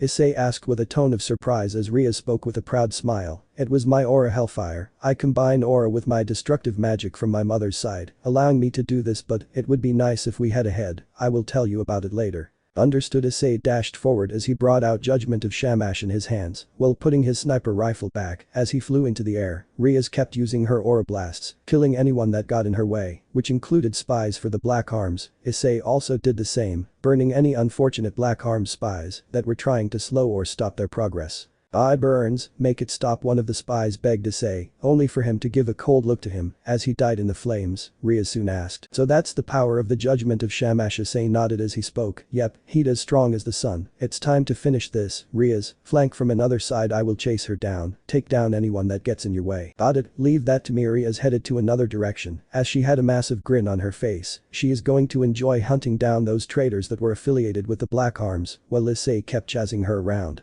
Issei couldn't bring out any of the other god keys, especially not the Star of Eden or the Black Abyss White Flower, due to how destructive they are. Those were the ones the Empress asked him to not use, no matter what happens. He eventually shot a fluke shot at her front, creating a lava pool which prevented her from escaping. She was forced to take a different route. She was forced to take a left, not knowing Issei intended to corner her and subdue her, thus ending her chase. She kept running while using magic to push Issei back, but failing every time. She gritted her teeth knowing how persistent Issei is, and hated him because of that. She eventually saw 3 giant walls to her front, left and right as she looked in horror. She soon turned around to see Issei having a grin. Nowhere to run, now Frisia. Frisia glared at Issei, as she responded with anger. How dare you ruin and interrupt our goal of domination. We will make sure you regret it. Nicholas and Vlad will make sure you regret it. Boy, Issei only shook his head and spoke. You really think those two traitors can stop the big three? Then you are dead wrong, so you have a choice. Either you can come quietly, or Issei then aims the revolver at Frisia, making her grit her teeth in anger as he continued, or we can do this the hard way. You call. The SK Nicholas will one day rule over Arcadia, and he will take me as his wife. That is why I won't surrender to you. Issei looked at her dumbfounded. He couldn't believe the stupidity and audacity of this woman, as he spoke to her coldly. Are you serious? That man, who can't stay loyal to his own wife, manipulated her for more than 20 years, and mocked her while she was at her lowest, will take you as his queen? Then you are a bigger idiot than I thought. Issei was ready to fire the revolver at her as he spoke. I am giving you one last chance. Surrender, or you will be forced to surrender. Frisia glared at him in hatred. How dare he insult her? Nicholas. She will make him pay one day, once the Black Arms gets their upper hand on him and the others, but she had to escape from this location, or they will capture her and torture her for secrets, and that is not going to happen. However, just as Issei was about to fire, someone shouted, gathering their attention. Hyoudou. Issei and Frisia turned around to see Rias having a nail in her stomach and a sword aimed to her throat. She gritted her teeth in anger and helplessness as he looked up to see who the attacker was. It was a white-haired man with wide eyes. Rias was completely tattered with several bruises and injuries, even her clothes were torn as well. Frisia then spoke with a smile and hope in her face. Vlad. That's him. Issei spoke with shock and horror as Vlad exclaimed in response, let Frisia go, or else Gremory will die. I am sorry, Issei, this bastard ambushed me with the nails and subdued me. Rias then shook her head and shouted, forget about me, just complete the mission, capture her before she can diverge information. I can't let you die in this mission. Issei looked at Rias. She was not a coward like the one he knew that would be dependent on her older brother. She did not fear her death, and now he could see it. However, her face looked too much like the Rias of her old world, and she even sounded like her. Drake tried to reason with him as he spoke. Partner, snap out of it, she is not the Rias Gremory of our old world. I will do it, I swear, release Frisia, or I will tear her throat off. Issei flinched as he saw Vlad bringing his knife closer to her throat. Rias then shouted, Issei, don't listen to him, even if my life goes, it will at least go for the sake of Arcadia. Issei was in complete turmoil, he had to act quickly, he looked at Rias of Arcadia, she was nothing like the Rias of his world. He had to save her, but he also remembered about Frisia, the traitor. She couldn't escape, he looked at the faunus who was grinning happily, gritting his teeth, he raises his hand up and speaks. Okay, let her go, and I will let Frisia go, does it sound like a deal? Vlad grinned maniacally, as Frisia jumps towards Vlad, with Vlad kicking Rias to the ground, who manages to recover, the two escape as Rias grits her teeth in anger, as Issei asks, are you okay? Issei asked with concern as Rias responds, I am fine.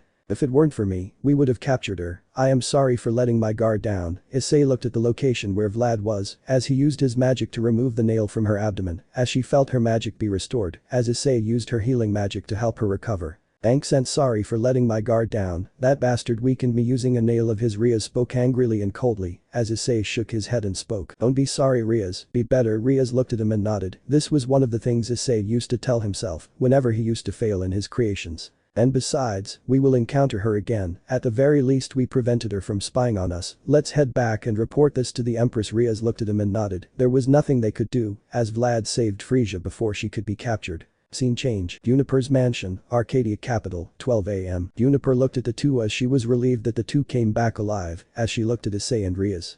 She heard of the mission report courtesy of Rias, they were partially successful. Only managing to make Frisia not able to send more information to the Black Arms and failing her capture. She gritted her teeth in anger, not at the two young ones, but at Vlad for using Rias as a hostage to prevent this from happening. She also had more respect for Issei for putting his partner first over the mission, even when Rias asked to sacrifice herself so that Frisia could be captured. Regardless, she wouldn't blame him even when Rias would have perished for gaining Frisia, instead she would make Vlad pay personally for all his crimes. I am sorry Empress, if it wasn't for my weakness, we would have Frisia under my custody. Rias spoke while bowing towards Juniper, making her stunned. She shook her head as she spoke, no need to worry, I am just glad the two of you are safe, that is all, and we can capture that traitor another time, not to mention look on the bright side. You managed to not only get rid of Frisia from my sister's city, but also you managed to root out many of the spies that were present in her city. You should be happy that you managed to accomplish more than what I expected. But still. Issei spoke in sadness, as Juniper looked towards him as he continued, had I made better judgment, none of this would have happened. Don't blame yourself, Issei, for someone that had zero military experience, you managed to perform exceptionally well, you did a good job for the mission, so you should be happy. Issei did not seem happy, Juniper looked at him as she knew a lot has been going in Issei's head, she knew he was worried sick for his family, due to the gas attacks that had happened. Go have some rest, Issei, we will talk tomorrow, it's too late anyway. Juniper spoke with a gentle smile, as Issei looked at her and nodded. He soon left the room, as she looked towards Rias and asked, before I send you away, mind if I ask a personal question? Rias looked at Juniper as she responded, sure, is something the matter? Juniper responded with a smile, how was he? His strategy was exceptional. He had no experience, yet he was able to corner her pretty well, had it not been for me, we would have even captured her and brought her to a detaining facility. Rias spoke with a sad smile as she continued while changing her expression into a worried one, however he seemed nervous and aloof throughout the mission, like as if he did not want to be near me and wanted to get away from me as far as possible. Juniper took Ria's words into an account, she also noted Issei flinched when he saw Rias the first time. She looked at Rias and asked with a bit of concern, tell me Rias, did Issei meet you before? Or did you have an encounter with him? Rias shook her head and spoke, no, not at all, I only heard his achievements from the Demon Kingdom, that's it, I mean today is the first time I have even met him, Your Highness. Rias spoke with a tone of seriousness as Juniper nodded in understanding, not finding any deceit in her voice. She had become more alert to anyone that would be deceptive to her, as Juniper spoke with an understanding. Very well, you may leave. Rias nodded with a bow as she spoke. Thank you Empress. Rias soon left the room, leaving the Empress alone in her thoughts, as she spoke with a sigh. Just what happened to you in your old world, Issei? Juniper knew that his past was bad, all she knew was that he was betrayed, and his life seemed to be bad enough for him and his family to escape, but why would that happen, and just how bad it was? All her questions will be answered soon enough. Chapter 16. Into the outer space. Dorms, 10 AM. Issei was seated inside his dorm, a few days had passed since the declaration of the war, courtesy of Nicholas and Vlad, coupled with the failed mission that had happened days ago. He was visiting the Empress on a daily basis to keep her company, and over time, she started to see Issei as someone very close. Although, Issei knew she wouldn't want to love her, especially what had happened to her. Reg, has any of your past hosts been in the war? Issei asked his boosted gear as he responded. There were a few hosts. Elsha was in the Slavic Wars, which involved magic and powers, due to her being a Valkyrie, and Belzerd who fought against several soldiers that belonged to the White Dragon and the Chaos Karma King Dragon, and defeated them single-handedly. From his memories, I could transfer some strategy tricks, but I doubt it would work in Arcadia, who uses modern tactics. Drag mused in response to which Issei spoke. Do it, Drag. I can only see if it would work in a situation like this. Alright, if you say so, but best be prepared for a sudden memory spike. Issei nodded as he could feel his head being transferred with more information as Issei had gotten up. Drag then spoke. Feeling better? Buddy. Issei nodded as he spoke. These strategies, that is what ended up winning Belzerd's and Elsha's wars, right? Drag nodded as Issei had a sad smile. Those two tragically sacrificed their souls to make sure Issei stayed alive when Dai stabbed his brother with a dagger, which was coated with Samuel's poison, and left him for dead. He vowed to never forgive Dai for being the reason why they will never come back, and now, he will never forgive him for what he had done, no matter what happens. Indeed, partner shame they can't remain alive to see the person on how much better you have become. They would have loved Arcadia. Issei nodded in agreement as he solemnly responded. I doubt they would be interested in a war that is here, but I agree with you. Speaking of which, our time for the capstone project is close to completion, right? Indeed, buddy, you and Invictus make a good team, and with Nyx, you are a good trio, Drake commented as Issei nodded in agreement. However, just as they were about to continue to discuss, someone rang the doorbell. I am coming. Issei rushed to the door, only to be greeted by John and Rosemary, as Issei spoke with a smile. Hey John, Rosemary. Hey Issei, so I was wondering, would you take in Rosemary for a while? She wanted to talk to you, so hope you talk to her. Rosemary walked towards him with a smile, as she spoke. Issei, I hope you are free. I am Rosemary, so what is the matter? Rosemary soon spoke. I wanted to talk about some recent stuff, hope you don't mind. Why would I mind? Come right in. Rosemary smiled in response, as John spoke. I will leaving her to you for a while, look after her, okay? I will. John soon left the place, leaving Issei and Rosemary alone in Issei's dorm as the little girl settled down to his place. Rosemary soon seated down on the couch with her legs in the air, she moved it like a pendulum. Issei soon brought out some snacks and some juice, as she spoke with a tone of gratitude. Thank you. Issei soon brought a nearby chair. As he sat down, he saw Rosemary munch on the food and drink the juice as well. Once she was done, Issei asked, Rosemary, why did you wish to talk to me? Rosemary soon lost her happiest expression, as she spoke with sniffles. Why yeah, Issei Nai-san, did my father really care for me, and if he didn't? Why did he abandon me? Was I not good enough for being his daughter? I listened to everything Dad said to me, and yet, he abandoned me. Did I do something wrong, Issei Nai-san? Rosemary spoke with sniffles. She was completely broken from her father's betrayal. Did his family mean nothing to him? Wasn't he satisfied enough with the power he already had? He was already emperor, why did he want total control? She couldn't understand why her own father never loved her. Issei gritted his teeth in anger. Several Arcadians and other species were also attacked. He remembered hundreds of Arcadian cities, bases, outposts, political buildings, even the training academy, were all hit by the gas attack. With each of the kingdoms and cities of the races and factions of Arcadia, all placed under a contaminated zone and at a critical threat level. Races and factions such as the elves, dwarves, undead, grim, angels, demons, the alliance, the horde, Ainzul Gown, Middle-earth, the orcs, vampires, dragons, fairies, were all hit by the gas attack.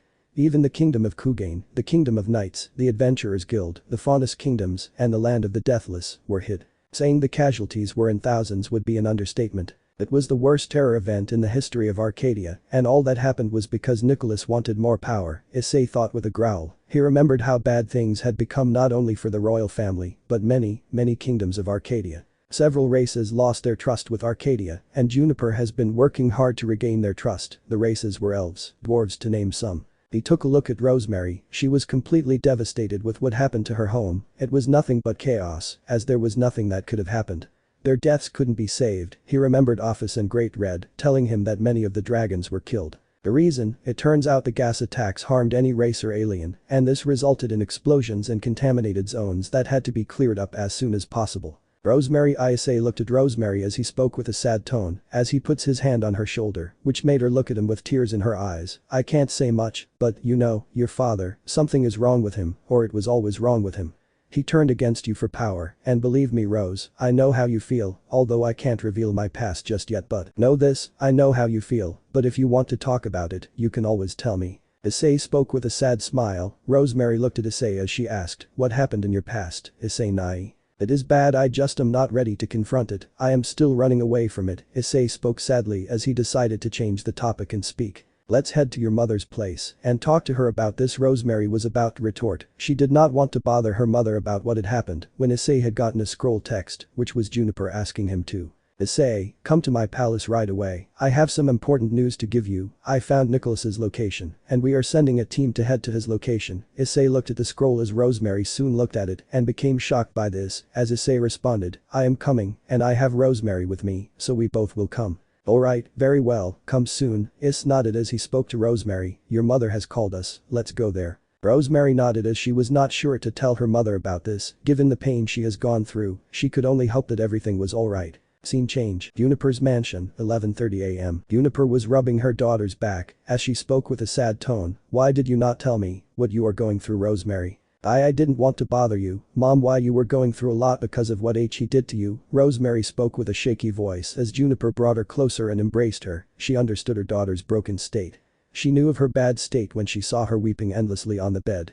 But she did not know it was this bad and she highly doubted that things would get better. Rosemary, I am so sorry for being a terrible mother, forgive me for being so gullible to his misdeeds, Juniper spoke sadly as Rosemary responded. Mother, Rosemary looked away as Juniper hugged her and rubbed her back and spoke. I know it hurts, his betrayal hurts me even now, Rosemary, but you should know, he never loved us, he always saw us as a means to his ends.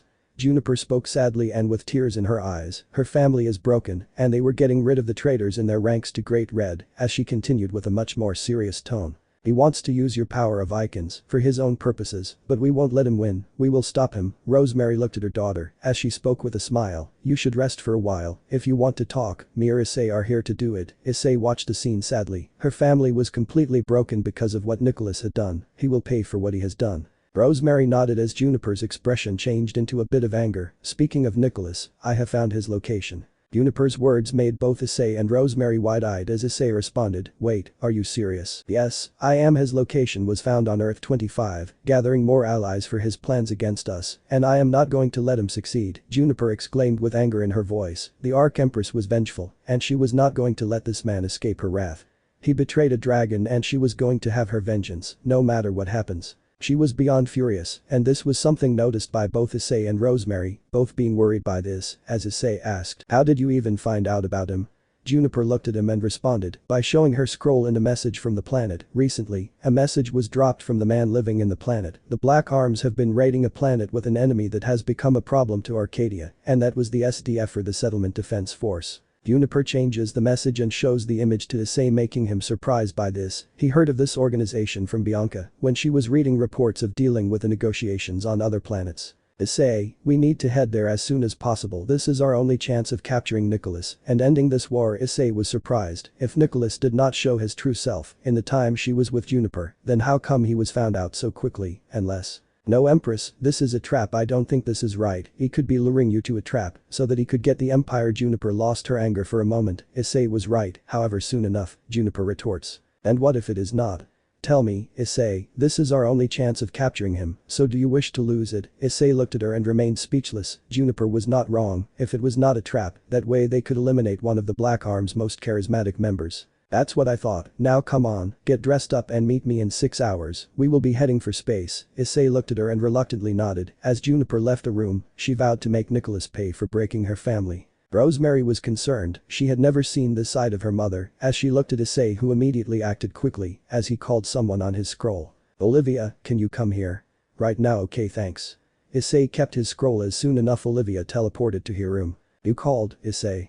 Issei nodded as he explained the situation to Olivia, making her horrified. Her father betraying her was one thing, but him being detected did not sit right with her as well, as she spoke. I also think this is a trap, and mother, she is blinded by vengeance against him. Olivia spoke with disdain when she mentioned the word him. However, she was more worried about her mother as she spoke her words. Issei, please, I know you have done a lot for us, but please, look after Mom, she is not in her right state of mind, and her being against Father and Vlad will only cause even more problems. Vlad can disable her powers as well, so please, protect her. Issei nodded as he spoke. I was going to anyways, but someone needs to look after Rosemary, can you do it? Olivia nodded as she spoke. Leave it to me, I will look after her till we get a mission. The other Earths are also considering joining the Black Arms, with some already doing so. Issei, Please help mom, Issei nodded as he headed to get suited and prepared. It would be the first time that he would use firearms, and he has already chosen which ones he is going to go for. Olivia and Rosemary watched with worry knowing what is going to happen. The girls had to get prepared for their fight against Nicholas. Bianca had contacted them that several PMCs have chosen to side with the Black Arms, and they needed to deal with them. Scene change. I'm Skip, brought to you by Chibi. Issei watching some 18+ videos before changing it when Chibi Rosemary arrives. 6 hours later, Issei was standing outside the spaceship as he looked at it. It was Juniper's very own personal starfighter, which was designed to sustain even in the coldest of space environments. It was silvery in color, along with a jet that had a reinforced hull to protect itself from enemy fire. It had an internal environment meant for at least 3 to 4 people to travel. This is Imperial Plasma Starfighter. Partner, I don't think this is a good idea. She is not in the right state of mind.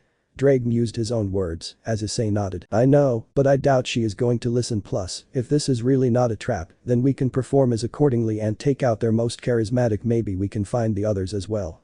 Drake nodded at the understanding, even he did not sit well with this, but if it works then it does. Looking back, I do see something similar to him. Issei narrowed his gaze upon mentioning who Drake was comparing to, with only a select few differences between the two. But it matters not, Arcadia is his home, and he will defend it no matter what happens. Issei turned around to see the Empress. She looked completely different. She no longer wore her royal clothing, and instead wore her tightly fitted military clothing. Her outfit was black in color, with 2 pockets and belts, which had 4 pouches. She wore tight pants and shoes. Sorry it took so long, been a while since I wore my military outfit. Issei looked at her and spoke, isn't it a bit too, you know? I know it is. Let's head inside and get this over with. Juniper spoke with a serious tone as she was a bit saddened, but it only was present for a moment. She needed to stop Nicholas at all costs. She was worried for Issei, however revenge clouded her mind. Is anyone else coming with us? Issei asked, to which Juniper responded, my sister Artemis and her children are coming. They are waiting for us in the space station. We must hurry. I understand. Issei spoke with a narrowed tone, as Juniper looked at him for a moment and spoke, I know, but just bear with me for a moment. It is already rough as it is for me, and I don't see it right for you to come with me. I am myself not in my right state of mind, and I feel guilty for dragging you into my war. Please, if you wish to leave, you can do so. I won't judge you. I have already put your family under danger once because of my foolish decisions, and I don't want to risk your life as well. Issei looked at the Empress for a moment as he spoke with a smile. I did promise you that I will fight alongside you, and it is time I complete it. I am coming with you, and I did promise your kids that I will make sure you come back safely. Let's do this. Juniper responded with a smile of her own. Thank you, Issei. No matter what I did for you, it won't be enough. You have been there during my darkest moments, and words can't describe how grateful I am. Issei nodded as she then asked, speaking of which, did you inform your family about this? Issei became surprised by this as he spoke, and no. Juniper narrowed her gaze before exclaiming seriously. Go and inform them. Issei flinched and immediately contacted them, as Juniper smiled seeing this, as she thought, I would never forgive myself if anything happens to you, or worse, you end up dying. Juniper thought with sadness as she watched Issei informing his adoptive parents and other family members about this. They soon went into the starfighter and headed towards the Arcadian space station, where Artemis and her children are waiting. Scene change. Unknown location, Earth 25, 1:30 p.m. Sir, everything is set. A black-armed soldier spoke, as Nicholas grinned manically as he spoke. Excellent, inform Vlad and prepare my vessel. It is time for a reunion between me and my former wife. She is going to be so happy when she sees me. Nicholas spoke with a maniacal grin as the soldier responded. Understood, Sir Nicholas. Nicholas soon got up from his seat and walked towards a panel as he watched something with a grin. He knew these ships will be powerful enough to deal in even combat, the Arcadian warfleet. They rendezvous with the SWSC-1 Olympus Mons, a settlement defense front supercarrier. It pans out showing what's behind the supercarrier, and it's the entirety of the SETDEF fleet. You're in for a huge surprise, my dear Junie. Nicholas spoke with a dark grin, as soon 2 people came inside. The first was Vlad, and the second was described to be a bearded man wearing a spacesuit had come inside. He had neck-length hair, brown eyes and a scar on his right eye that extended till his lower right side. This was Admiral Salen Koch of the Settlement Defense Force SDF, or SETDEF for short. Koch was brought up during the early days of the Settlement Defense Front regime. The man developed a deep disdain for ideals of freedom and democracy, which was largely a result of the SDF propaganda machine. During his time in SDF Naval College, he engaged in a rivalry with the now Vice Admiral Caleb Thies and attended a delegation to the UNSA Naval College at Oslo, a trip which only cemented his pro-SDF ideals. Post-graduation, Koch became widely known throughout the solar system, becoming the youngest recipient of the Iron Sword, scaling Olympus Mons, advocating for the construction of the SDF's first supercarrier, and coining the front's infamous motto. Death is no disgrace. Do you really think that the Arcadian Empress will arrive? Salen asked Nicholas, to which Nicholas grinned in response and spoke, of course she will, she would want her vengeance against me for my betrayal, so sure she will come, and if she brings that brat Hyoudou with her, then we can mentally break him to bring him to our side. But if she does not come? Salen asked Nicholas, to which he responded, she will, Koch, you can count on it, due to her broken state and her nature of being a dragon, she will be all ready to show herself here. I will prepare my fleet, she would come with an armada of soldiers, and Olympus Mons. Salen spoke with a serious tone before he left the room as he looked towards Vlad. Is the cursed nail ready? Vlad nodded with a smile, indeed it is, she will be deployed for at least 2 to 3 days at most, rendering her vulnerable, that way we can kill her for good, and once she is down, we can extract that from her to gain another edge against the Arcadians. You did a good job finding out her weaknesses, as much as I hate to admit it, we wouldn't have left the area of the Outlands if it was not for you. Nicholas nodded as he spoke. I am just doing this for power and total control of Arcadia, it is my birthright, and I shall achieve that, no matter what happens, Nicholas spoke with a grin, as Vlad nodded in understanding, the home that kicked him out will be them reclaiming it, he already had reclaimed his former home, Akka, the kingdom of Hyoudou, and now it is his home once again. The Arcadians will try and fight back, but it won't happen again, he will not fall back into the Outlands ever again. Speaking of which, did Carmilla find any information on Hyoudou? Vlad nodded as he spoke, indeed, she found something very interesting, she was able to capture some civilians of the so-called Angel faction without them knowing, and was able to bring them here. There she extracted some of their memories and found out many things. His dark past is something we can use to bring him to our side, Nicholas seemed interested as he spoke. Go on, Nicholas spoke, to which Vlad nodded and spoke, Issei Hyoudou, he is the oldest child of the Hyoudou family, the son of Goro and Miki Hyoudou, and the older brother of Dai Hyoudou and Ika Hyoudou. However, he was always hated due to him being known as the glory hogger, a pervert, and in some cases, he was called a rapist. He was also incompetent and was known to steal credit for the achievements that his brother earned. He was also known to be very weak and pathetic, and was not known to have any sacred gears. Vlad spoke with utter disbelief, the information of this Issei and the one they have at Arcadia were polar opposites, his strength was strong enough to match Ren, one of the big three of Arcadia, and he had the boosted gear, which meant the information they received was a joke. This makes no sense, Juniper told me completely different about the boy, and I have seen it for myself, that boy is a powerful person, then how can he be this weak? And I even refuse to see his nature to be like this, Nicholas spoke with utter disbelief as Vlad responded. I know what's worse is that the faction leaders of that world were known to harass and mentally torment the boy due to believing the words of this Dai Hyoudou. The 3 most prominent people known to do this were Azazel, Michael and Surzich's Lucifer. None of this makes sense, the Arcadia Issei and the Issei here are same, so how can he be completely different? Vlad spoke his words, as Nicholas responded. Now it makes sense why he reached Arcadia by sheer coincidence, he wanted to leave his old world due to this, and he never even intended to come here. If there is one thing this information states, I have a feeling that this is a lie, Vlad, the boy Dai Hyoudou, he is just like me, a well-known liar and deceiver. Nicholas spoke with a smile, he was able to turn people against his own brother, well Nicholas did the same towards Arcadia. I wonder how you are going to react to your own past, Issei. Nicholas spoke with a grin as Vlad also gave a smile, they have additionally found a way that could break him and make him subservient to the Black Arms. Vlad, prepare the ship, it's time I have a confrontation with Juniper, my beloved wife. Nicholas spoke the beloved part mockingly as Vlad also grinned in response, the 2 men left enjoying what is going to happen to Juniper. Scene change in the DXD world. Surzich's office, Underworld, 9:30 p.m. Surzich's was working in his office, completing the last of his paperwork, he gritted his teeth due to the miseries that were happening in his world. First, Hades' entire realm had been gone, which included the souls that were present in the Greek underworld, along with Charon and Thanatos, as well as a lot of the Grim Reapers. The only one that did not leave was Orcus and his faction of Grim Reapers, who were barred entry to the place ever since Hades had left the realm. The conservative faction leader did not understand why Hades cared for that boy, but ever since Persephone arrived, they treated the boy like a family. He was not a fan of this, but he had to take it in regardless since he did not want to deal with Hades, his wrath was something that he did not want to cross with. The second thing that happened was the re-kidnapping of Valerie, which allowed RageRevan to successfully extract the Sephiroth Graal from her body, which resulted in her death. Gasper was devastated while Dai failed to stop this from happening.